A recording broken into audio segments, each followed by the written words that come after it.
So I just woke up from a dream, and I obviously I'm laying here, um, and the dream was definitely a dream. Um, my God,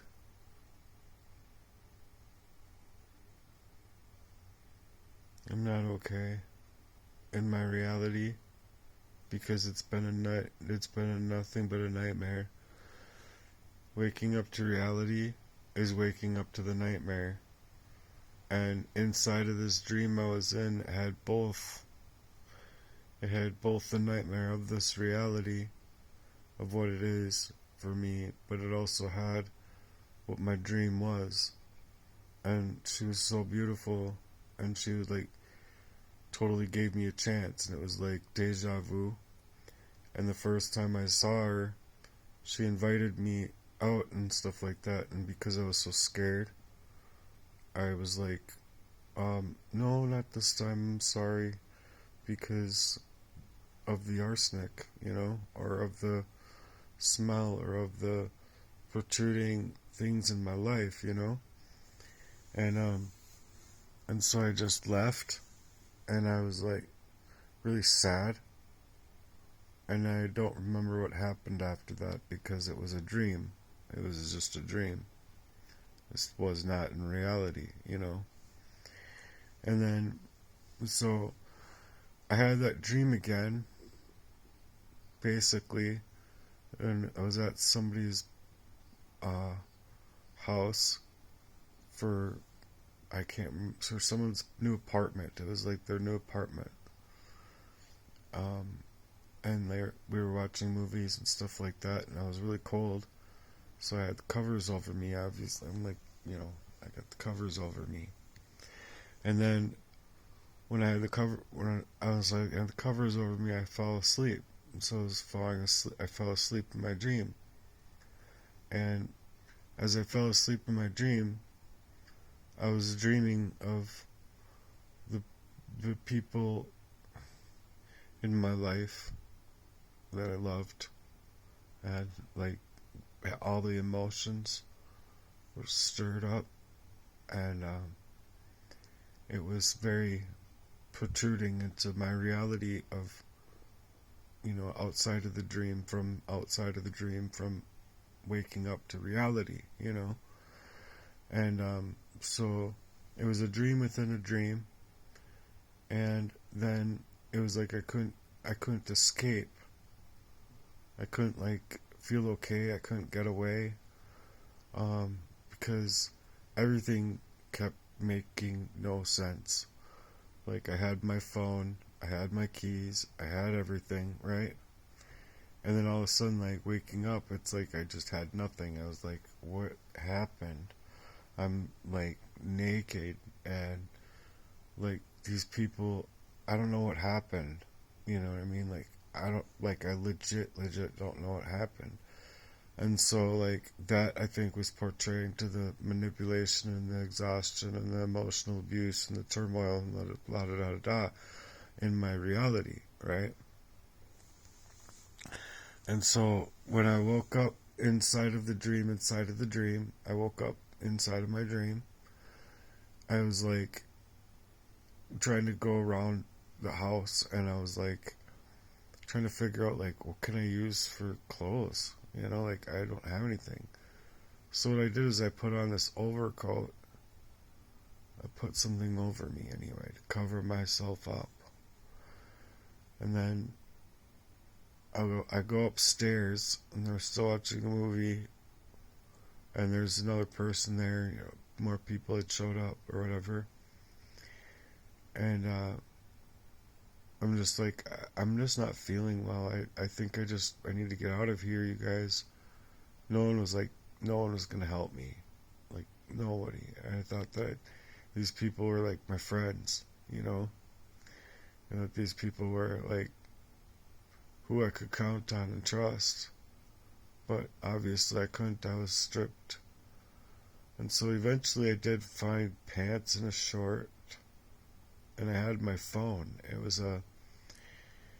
it was like an old school, like very first type of Sprint or Nokia or something like that. It was a very old school phone. That was a car phone.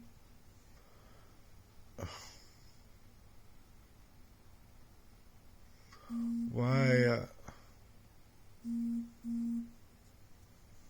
I'm not okay. I just don't want. I don't want my reality to be the way it is. And I go and for the sake of all this stuff happening, I had to piece it all together. But when I left again the second time in my dream, I really did like her. Right? I liked her so much. And so when she offered me, and I'm just kind of skipping ahead here because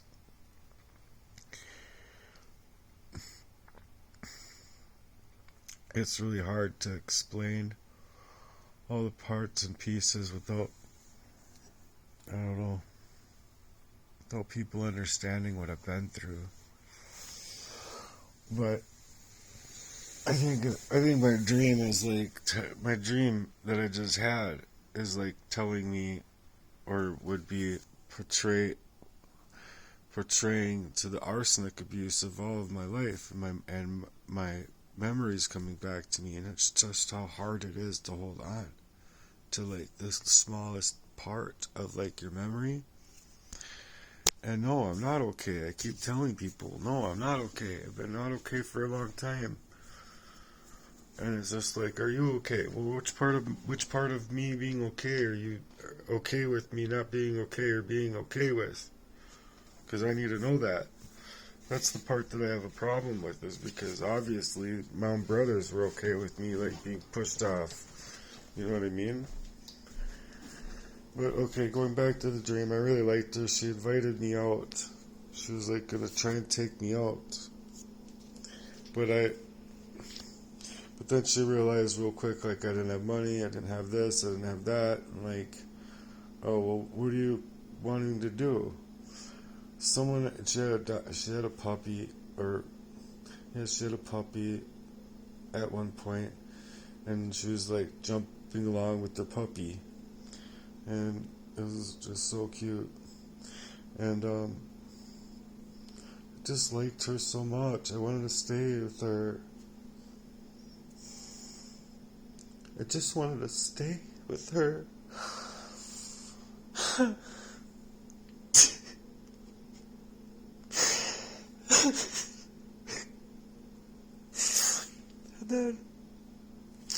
And then so, this is a dream, you guys. I'm crying because of this stupid fucking dream. So, whatever. And then, I realized real quickly, like, I didn't know where I was. I didn't know how to get home. I didn't know how to do anything. I didn't know if I got there. I didn't know how I got there. Like, I don't know where I was. I didn't know how I got there. And then, nothing was familiar, like, and I'm like, well, is that 94, the highway? And she says, yeah. I was like, well, where could we go out to eat, like, around here? I'm like, unfamiliar with the area. And she goes, well, there's Denny's up there. I was like, oh, Denny's? Tanner's Lake Denny's? Is that Tanner's Lake? She goes, yeah. So I'm like, okay, we're at Denny's. We're by Denny's Tanner's Lake. And that's in Oakdale, by the way. Oakdale, Minnesota. I used to work there. And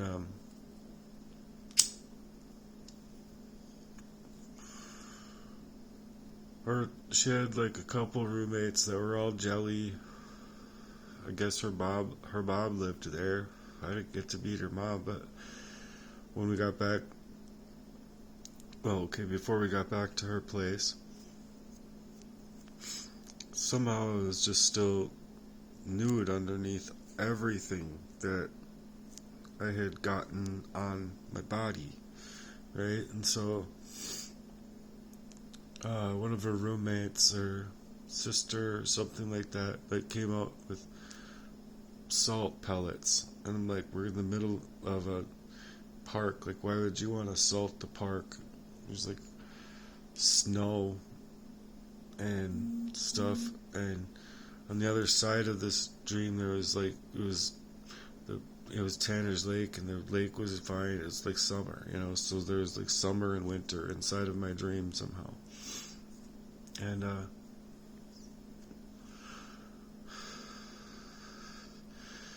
I just maybe wanted to reach the other side and feel summer and feel okay. But I felt like in the reality it was super cold. Maybe that had something to do with it. But if someone can go through this dream and determine like what the heck is going on here, it'd be awesome. But I think it's verbatim to the arsenic abuse that I've had to deal with all of my life, and a lot of the manipulation between partners and other relationships of mine, like other people, other parties involved. And then on top of it, it had to deal with like a very sad drought in my life all of the time. But anyway, so I don't know what she had to do, but she gave me the salt pellets, and like I didn't know what she wanted me to do with them, so I just like spread them out over all the snow. That's what she was doing, is like sprinkling it everywhere. And so I ended up finishing the bag off, and then she was mad at me for finishing the bag off of the salt pellets in the snow. I'm like, well, there wasn't that much left. You said to hold on to it. If I wanted to salt, to go ahead. So I did.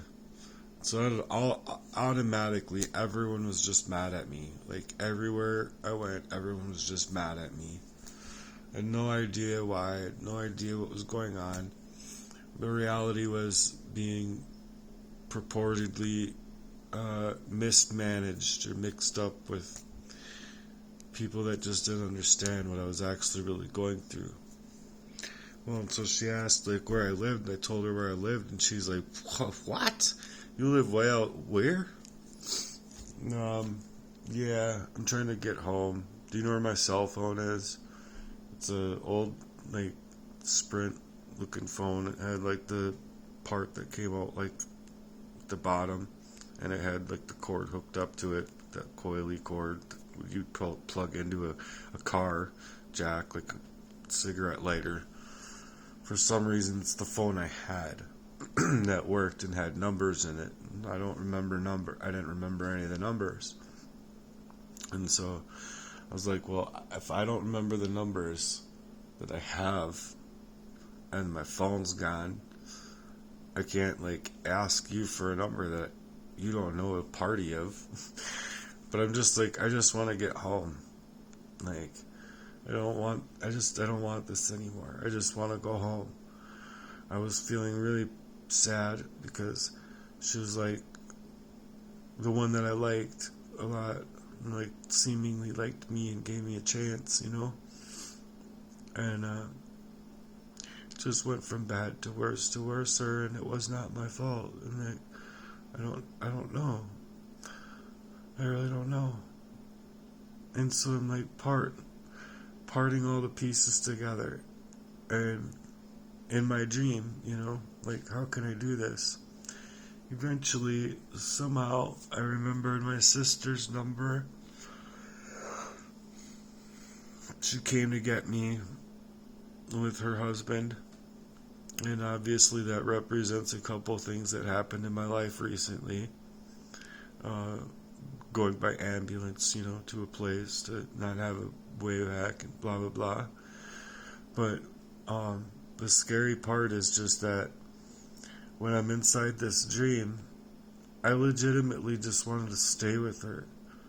I really just wanted her in my reality, like, oh. And then I had my sister there, and we were gonna go. And, I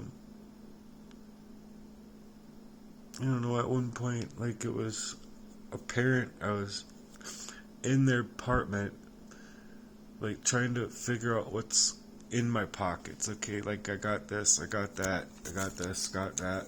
I don't know where my wallet is. I got this, got that. I don't know where my phone is. I think those are the things that were missing. Mainly is my money, my keys, and the phone. And so all the most important parts that I needed for my actual life were just missing in action. And then, so I'm like, well, if I don't even have a way to like get in my own place, I don't have a way to call anybody. Well, obviously my sister is there now, but it was really scary because she was like, oh, I don't know if I can handle this.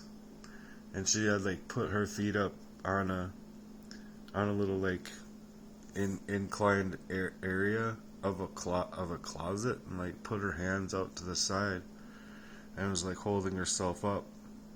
And I just said, Molly, it'll be okay. It'll be okay. That's my sister's name.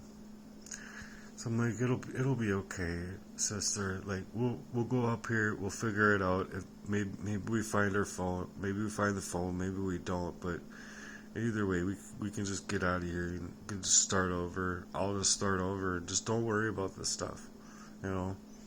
Just don't worry about it. So I calmed her down, got her upstairs to where their apartment was, and we went in an apartment. Again, we never made it to Denny's, so I was really tired. I was so tired. And I wake up in my reality, and I obviously had like this big headache now. I haven't experienced a headache like that or like this in a long time. So I'm like, okay, no, there's probably something not right with my health, my reality, blah, blah, blah. But then when I go in, I'm being ignored on all fronts. Like, I would love for the process of elimination, like I said. Like, I know what I'm talking about is true.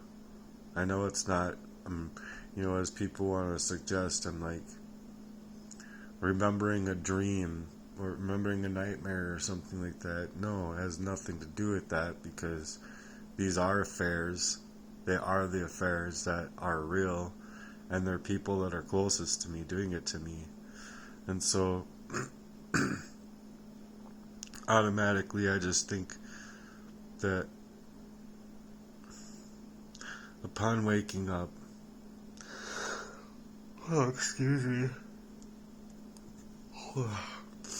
upon waking up, I'm like, I'm like hurt, and got this headache going on, and it went away.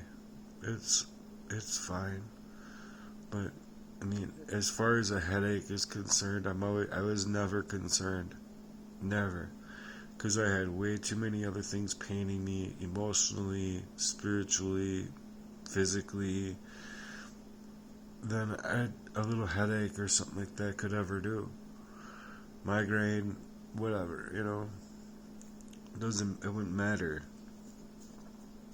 And so I come to find out that like brain bleed is just a cause for them to like push person into the, the mediators between this world and the next. And so when a person's being like shut out that way, and I obviously thought of my grandma, because I just thought, with what I had going on, even dealing with the parasitosis, as such, the delusions, they're talking about. But I was definitely dealing with, finding them and getting them in jars and killing them. And, I even had a big bottle of permethrin from Amazon. And when I was going through all that, cuts up and down my body and stuff like that, obviously I found one, and I put permethrin cream or permethrin on it straight up, and I just watched it die. Like, it literally like was fighting for its life for like 8 seconds or something like that, and died. I'm like, okay, if it's that easy to kill these things, then I just have to get them all to come out somehow. So obviously I started doing juicing, rollerblading, sweating things out, taking showers, doing my laundry all the time. So it was probably pretty apparent to people that I had a serious problem, but a problem that they probably wouldn't have wanted around. And I understand that, but all you really need is support. That's all you really need. And then when you can't get any support in that fashion, you're just left in it, basically. You're just left because it's like people don't want anything to do with you. They have no idea what love is even. They don't even understand if love is allowed here. They run off or scatter like water bugs. The fact of the matter is that when I'd go to the beach even, I'd be dealing with stuff that honestly, like, I'd get in the water and then all of a sudden, like, it wouldn't take but 10 minutes. And then all of a sudden I'd be hearing a kid scream, and this is reality here I'm talking about, but I'd hear kids scream and their parents would be like, "What's going on? Like, what's happening? Something bit me. Something, like, it's not just nothing, it's something." And I'm like, oh my god, here we go. No, this. I'm like, I gotta just get away from everything sane and normal. Like, I can't just be a person and think like I can just start living like a person now. Or yet, I gotta, like, really be cautious. I don't want anyone to go through what I'm going through, right? And now it's some little kid, and it's like, oh my god. It's just all over the place, too. All over the place. Memories like that, like people getting affected by me being around. And it's like, well, if they're just utilizing me for this kind of exposure, thinking that I was just gonna, like, that would just create a situation where I would just take care of myself, and that would be the problem, being taken care of for them, then it makes sense to me that the whole community, the whole industry, and the whole cartel and whatever is all just also part of that exposure, if you will, to, like, oh, well, if that's how it's happening, we can just allow other people to get affected. Well, I don't think that that's really their goal. It's just what's happened. Kind of like ChatGPT is saying that we've asked the right questions, and that because too many of us asked the right questions, it's made it impossible for the people that are trying to control it to continuously control it. They don't have enough people working in censorship efforts, basically. So now AI is grown to be a little bit bigger than what they anticipated giving us, because they've had this technology for 10, 20, 30 years maybe even, or whatever, Any technology that we get is like hand me down to what we get from what they already have. So with those things being true, and people coming out and finding out for themselves that these things are finally true, well, now everyone in reality that you think you have is also running and scattering like water bugs. Regardless of their part in it or not, the people that are not in it are definitely trying to figure it out with you and help, but they're unable to figure it out and help you because that help is missing in the world, you see. And with the help that I feel is missing in the world is legitimately God is love. John 3:16. God is love. And people just don't understand that. They don't understand connectivity. They don't understand ascension. They don't understand consciousness that's supposed to be me and you and them and everybody. To be okay with not rather suggesting that somebody's grifting, for an example, but I guess the fact of the matter is that I'm getting at here is just the fact that would you be okay if your reality since birth was being poisoned up in that fashion where you're struggling for your memories, you're struggling for your dream, you're struggling for your availability that you can even be for another human being? Who is this person? Oh, that's the neighbor. Sorry. They were going over to an area I didn't understand. I thought I thought it was gonna be a person coming around to my door. Like they went and knocked on their door, and then it came for to come over here. And I'm like, oh man. Either way, I don't know how to deal with this, because the fact of the matter is that these things that I've been dealing with are real and they are true, and that the places that are supposed to help me within them, even the medical community, is gaslighting me to suggest that they are delusions, when they are not delusions. They are what are actually real, that purport for many diseases. Like you get a parasite, blah, blah, blah, you get the infection, whatever. And then, so sure, finally I got a diagnosis 2 times, one right before going into the homeless shelter and one in the homeless shelter, that are suggesting what I went through from before, that I was looking for from before. But when those things happen to you, and they're happening to you, what do you do with it? Because the only thing I wanted to do was focus on my relationship with Christ, focus on figuring out what was happening in my life, and then my journal gets stolen. I didn't understand that was Jesse Lee stealing it. Maybe I had a sneaky suspicion, but then I did. And Burger King, I'm like eating with him, and I'm like getting a download from the Lord, like, you have to get back home and help your mom. Your mom's in trouble. And so I'm like, I need to get back home, G. Like, he knew I just wanted to leave, eat quick, and come back, and he was just dawdling.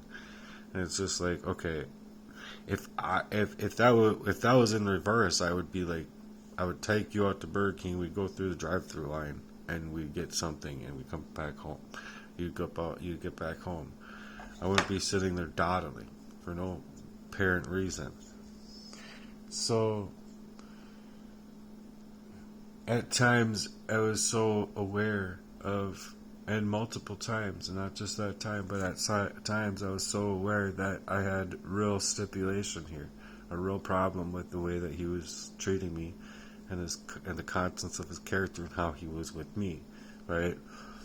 And when I was poisoned, I would forget those things.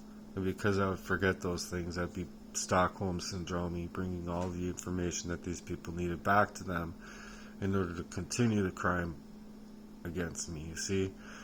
So that when I remember having dreams similar to this.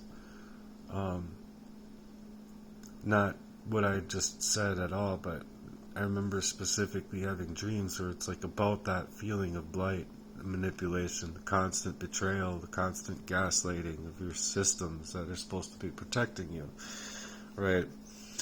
And then I know what the reality is then, because when you do these studies and you're looking it up more than, the paramedic looking up like 1 or 2 articles or whatever about what an arsenic abused person looks like, and then when it's obviously like a year, I don't know, a year and some time afterward, beyond you getting away, you're still collecting your memories, you're still being flooded with your mind. Your body's probably still filling up with oxygen into the places that you needed oxygen in, down to the cellular level, all the way down to the bone. But the scary fact of the matter is that I just wanted to be able to live. I just wanted to be able to breathe. And these people never did. They never allowed me to breathe inside of my own mind, and I think it's a serious and heinous, most fucking wickedest crime.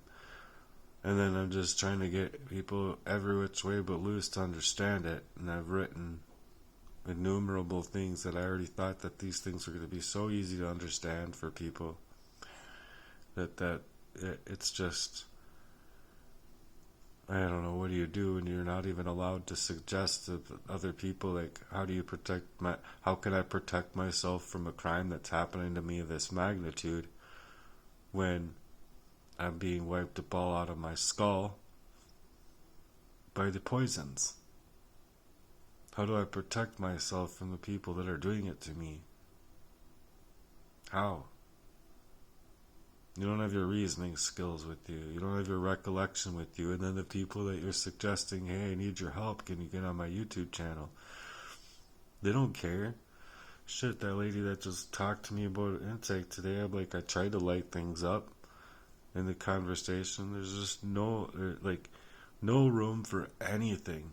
Just, do you breathe, lady? Do you, like, what are you going through? In your life? Like, I don't know, man. I just feel so horribly bad about the way I've been treated, and I'm gonna lose everything again. And like, I just thought to myself, I'm like, well, if there's an option of eating or not eating, and I don't have like the availability of myself to be able to go to work under the conditions I'm in, based on how bad that these people decimated me, and then finally when you are able to maybe go, 4 to 6 hours and try and grow from there to like be okay with your body the way it is. Well, I was doing that, and then I ran into situations where I'm like falling apart, having to fall asleep in the back of my car. I'm not going to be able to make it 50 miles. That's why I had to talk to my girlfriend. Like, I need to make sure that you're here for me, not in any other fashion. But she was in that fashion. I didn't see that it was even possible with the conversations that we had. Like, I was very, very forthright, very forthcoming about my intentions, who I was, what I wanted to do, where I was in life, how I had even gotten here, and all that. And so I thought she respected all of that. Little did I fucking know. I guess. No one respects anything to do with anything if they're making money, I guess. Over the backs of the brews. I needed some caffeine. I'm trying to drink just water, but I don't have anything. I just don't. I don't have anything that's normal in my life. I haven't been able to unpack or do anything here. I've been cleaning up. I cleaned up the mess that she left behind, and ever since I've been cleaning up the messes that, I don't have anybody that was suggestively to sell me that I had. You see, just like that dream. So I'm stripped naked, without a phone, can't call anybody. Don't have my keys. Don't have anything. And that this is the way that you get treated in reality. So anyway, I guess I gotta answer some texts back. And I really wish I didn't smoke anymore. I just wanted to rollerblade. I wanted to work up the 12 areas of my mission. Movement, creating movements. And, in all honesty, I think if I was able to just be left alone to work those things at those times, I would have been just fine, just with what I had. But these people just didn't even want that. The reason is because Heartworks is calling people into hearts work. And these people don't want to do any hearts work. They don't want to help me figure anything out. They just want to be mean. That's all people want to be. And I think it's fucking stupid and sad. Anyone that suggests that they're there for you and a friend, they're not. They're not. They're not real with you. They're callous too. All the way back from being a kid. Like, sure, maybe I wasn't right, but I never had the ill intentions of actually hurting a person to the point of hurting them forever in that kind of way. And nor could I even have known, I don't think. I think honestly that with the arsenic being abused with, and it's covert, you don't have it within your repertoire of thinking of holding back from sin.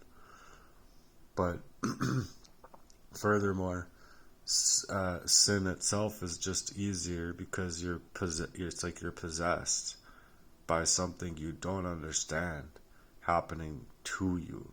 You see what I'm saying? So if it's happening to you and you're a good person and you would normally work about your life different, and these people, there are certain people that definitely didn't want me in my light at all. And I could tell at a very young age.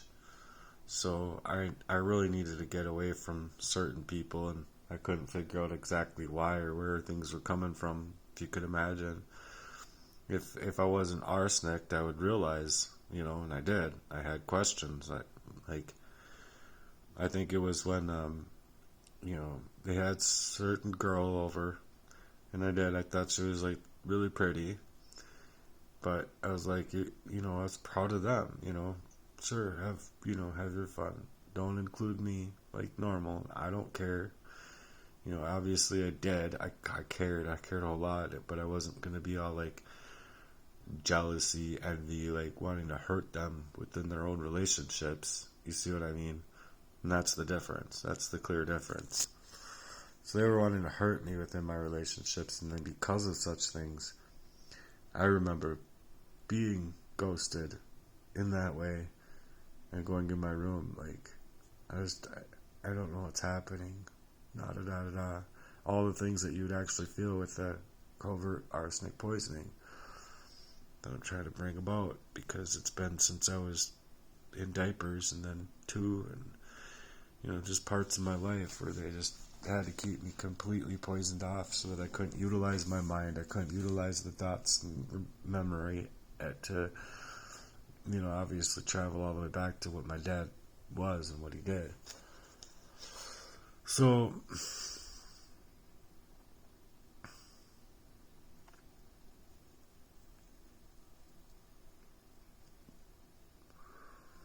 I don't know, I can see how gate-kept people are. Just an average, everyday illusion of reality. What it purports, where you have to go to get help, The sad fact of the matter is I shouldn't have to go get help at all. I shouldn't have to be asking for the help at all. I should have been able to be left alone in my jobs and what I would want to do with my own life. Now it seems like someone's coming around. Who just walked by in my yard?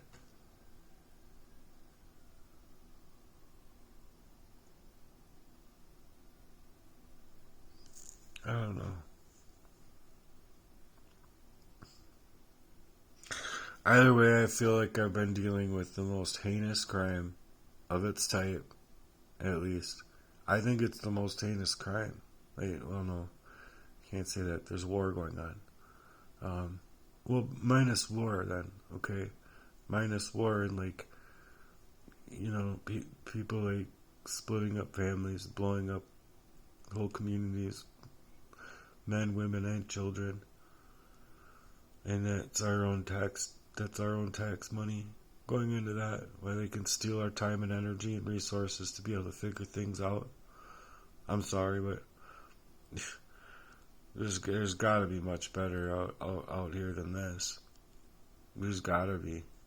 I don't know how to get it, but I think that the devil is in control on this planet, and it's like, good luck to you all.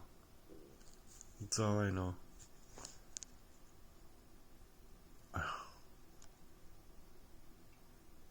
But no, to answer the question is, I'm not okay. I haven't been okay. And for the most part is I haven't been able to even suggest it to anybody that I'm not okay. Maybe if I had, but I tell people that I'm a targeted individual, that they would just purport that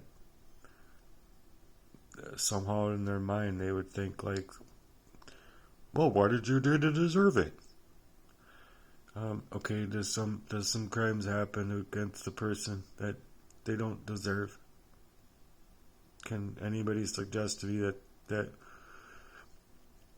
100% of murder is wrong in the general? Or did they all just deserve it? Because if they all deserved it, well, fuck.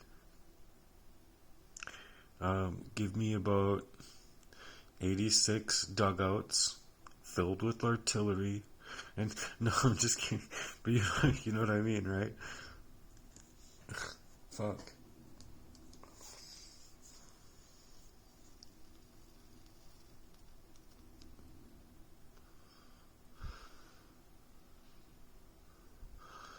I'll be lost in the trenches for the rest of my life. And then I think hopefully when I finally do go, I get to be with that girl. Because obviously she doesn't exist in this world. If she does exist, I don't know, man. She's either too far away or somehow slightly out of reach for me. And yes, I feel like it's very sad because I'm a very hard worker. Very hard worker. And I do my due diligence in my work. I'm one of the hardest workers you could ever know. Seriously. Not just in theory. Very seriously. So anyway, I'm just going to leave this message like this because I want to go back to sleep. And I want to go be with that girl